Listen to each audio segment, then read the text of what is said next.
अस्सलाम वालेकुम नाज़रीन, मेरा नाम अली हैदर है और आपका शुक्रगुजार हूँ कि आपने वीडियो देखने के लिए वक्त निकाला। आपको खबरें तो मिलती रहती हैं पाकिस्तान में क्या हो रहा है, पाकिस्तान में इमरान खान के साथ क्या हो रहा है, नवाज शरीफ बाहर बैठे उनके साथ क्या हो रहा है।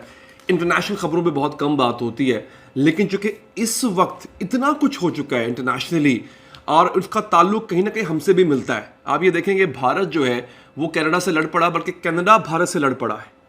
अमेरिका को ईरान ने घुटने टेकने पे मजबूर कर दिया है। इन चीज़ों से हमें सबक मिलता है, इसलिए ये खबरें मैं कहीं भी कभी जब ऐसा हो तो मैं आपको देता रहता हूँ नाज़रीन। हालांकि अभी ये खबर आई है मेरे पास जिसकी मैं अथेंटिसिटी थोड़ी सी कंफर्म कर रहा हूँ और इंशाल्लाह उस पर वीलॉग आएगा कि इमरान खान की बेगुनाही जो है वो प्रूव होती नज़र आ रही है। साइफर केस में एक ऐसी ऑडियो लीक सामने आई है, एक ऐसी ऑडियो लीक है। बेसिकली हुआ क्या, उस ऑडियो लीक को थोड़ा तब्दील करने की कोशिश की गई इमरान खान को फंसाने के लिए, लेकिन ऑडियो लीक असल सामने आ गई। उससे उल्टा इमरान खान बेगुनाह साबित होता है। उस पर मैं एक वीडियो बनाने जा रहा हूं, इंशाल्लाह थोड़ी देर में बना लूंगा, आप देख पाएंगे। उसके लिए आप चैनल को लाजमी सब्सक्राइब करें। मैं हमेशा रिक्वेस्ट करता हूं कि एक बटन दबा देने से आपका कुछ नहीं जाएगा, लेकिन कम से कम एक ऐसा चैनल आपकी लिस्ट में आ जाएगा जो खबरें अथेंटिक देता है, बर वक्त देता है और कोशिश करता है कि एक ही वीडियो में तमाम खबरें समो दी जाएं, आपका वक्त ज़ाया ना हो। तो लाजमी सब्सक्राइब कीजिए नाज़रीन। अच्छा, अब सूरत हाल क्या है ना, दो खबरें, अहम खबरें। पहली बात तो ये, कनाडा और इंडिया।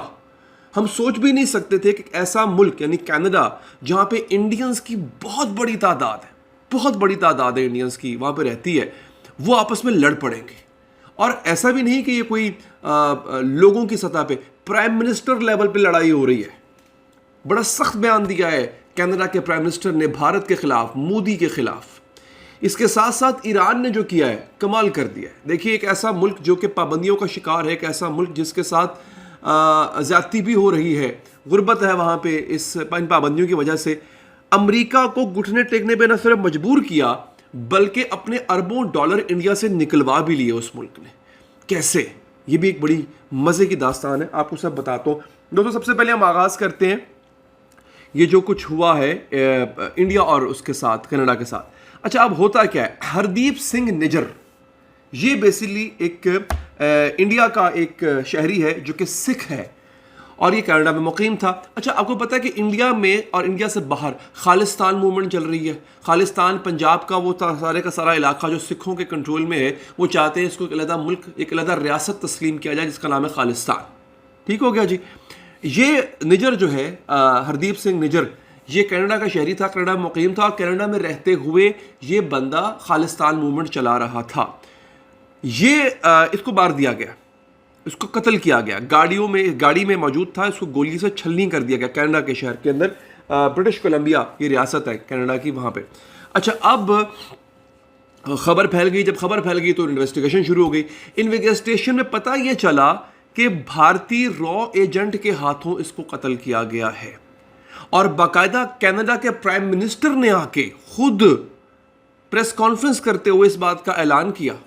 और ये बंदा कौन था? ये बंदा था बेसिकली कनाडा में भारत का सफीर।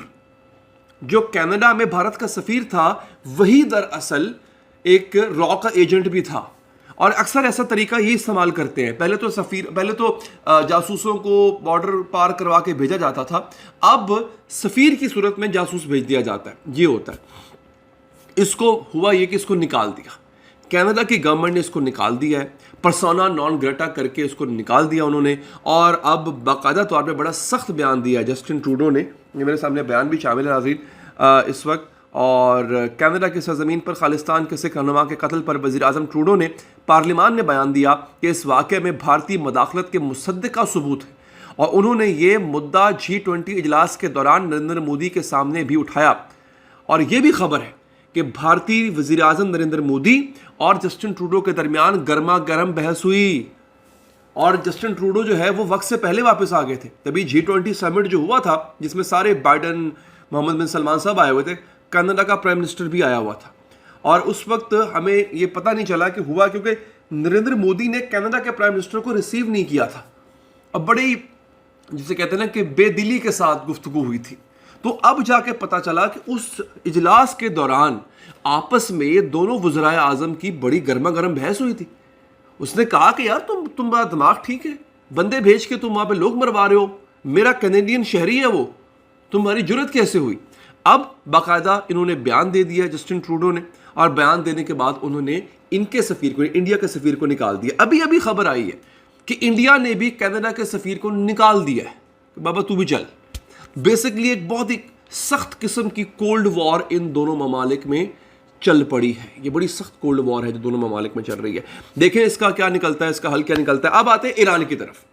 ईरान ने क्या किया नाज़रीन, ये बड़ी इंटरेस्टिंग स्टोरी है ईरान वाली।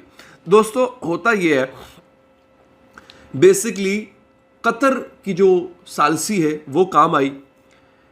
अब बीबीसी उर्दू इसको रिपोर्ट कर रहा है, कतर की सालसी के बाद ईरान से रिहा होने वाले 5 अमरीकी शहरियों के एवज ईरान को मुंजमद $6 अरब मिले हैं, जबकि अमरीका में कैद 5 ईरानियों की रिहाई भी हुई है। रिहाई पाने वाले अमरीकी कौन हैं और ईरान में क्यों कैद थे, वो बीबीसी ने इस पर पूरा एक आर्टिकल लिखा है, उस पर हम इंशाल्लाह बात कर लेंगे।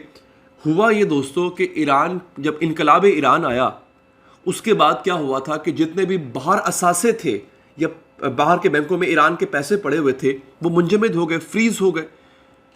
इनके पास कैदी थे, ईरान के पास कैदी थे, अमरीकी कैदी थे। ये कौन कैदी थे? अमरीका ने असल में बहुत कोशिश की ईरान में जासूसी करवाने की, कईयों में कामयाब भी हुआ, कईयों में नाकाम भी हुआ।